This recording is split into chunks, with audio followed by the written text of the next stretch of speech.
ನಾನು ಕಾಂಗ್ರೆಸ್ ಪಕ್ಷದ ನಿಷ್ಠಾವಂತ. ನನಗೆ ಕಾಂಗ್ರೆಸ್ ಪಕ್ಷ ದೇವಾಲಯ.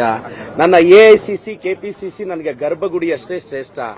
ನನ್ನ ನಾಯಕರು ಮಲ್ಲಿಕಾರ್ಜುನ್ ಖರ್ಗೆ ಸಾಹೇಬರು, ರಾಹುಲ್ ಗಾಂಧಿಯವರು, ಹರಿಪ್ರಸಾದ್ ಸಾಹೇಬರು, ಡಿಕೆ ಶಿವಕುಮಾರ್ ಸಾಹೇಬರು, ಸಿದ್ದರಾಮಯ್ಯ ಸಾಹೇಬರು ನನಗೆ ದೇವರಷ್ಟೇ ಶ್ರೇಷ್ಠ.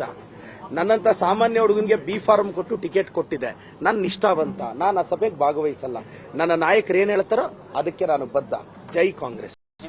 ಈ ರೀತಿಯ ಹೇಳಿಕೆ ಆಗೋದ್ರಿಂದ ಜಿಲ್ಲಾ ರಾಜಕಾರಣದಲ್ಲಿ ಮುಂದೆ ಕಷ್ಟ ಆಗಲ್ವಾ ಸರ್? ನನಗೆ ನೋಡಿ, ನಾನು ಚಿಕ್ಕವನು, ಇನ್ನೊಂದು 30 ವರ್ಷ ಕಾಯ್ತೀನಿ ಸರ್. 28 ಅಲ್ಲಿ ಕಾಯ್ತೀನಿ, ಆಗಲ್ವಾ? 33 ಆಗಲ್ವಾ? 38 ಆಗಲ್ವಾ? 43 ಇನ್ನೊಂದು 20 ವರ್ಷದಲ್ಲಿ ಯಾವತ್ತಾದ್ರೂ ಒಂದ್ಸಲ ಆಗೋಣ ಬಿಡಿ. ಆತರ ಏನಿದೆ, ಏಜ್ ನನ್ನ ಸೈಡ್ ಇದೆ ಅಲ್ವಾ? ಸಂಪರ್ಕ ಮಾಡೋ ಕೆಲಸ ಮಾಡಿದ್ರ ಸರ್? ಬಟ್ ಇಲ್ಲ ಸರ್, ನನಗೆ ಮೋಸ್ಟ್ಲಿ ನನ್ನ ನಂಬರ್ ಅವ್ರ ಹತ್ರ ಇಲ್ಲ ಅನ್ಸುತ್ತೆ. ನಾನಂತೂ ಸಭೆಗೆ ಭಾಗವಹಿಸಲ್ಲ. ನಾನು ಮೋಸ್ಟ್ಲಿ ನನಗೆ ಯಾವ್ದು ಕಾಲ್ ಬಂದಿಲ್ಲ. ನಾನು ಹರಿಪ್ರಸಾದ್ ಸಾಹೇಬ್ರಿಗೆ ಎಲ್ರಿಗೂ ಹೇಳಿದೀನಿ, ನಾನು ಪಕ್ಷಕ್ಕೆ ನಿಷ್ಠ. ನಾನು ಯಾವುದೇ ಸಭೆಗೆ ಹೋಗಲ್ಲ. ಪಕ್ಷ ಏನ್ ಹೇಳಿದ್ರೆ ಅದಕ್ಕೆ ಹೇಳ್ತೀನಿ ಅಷ್ಟೇ.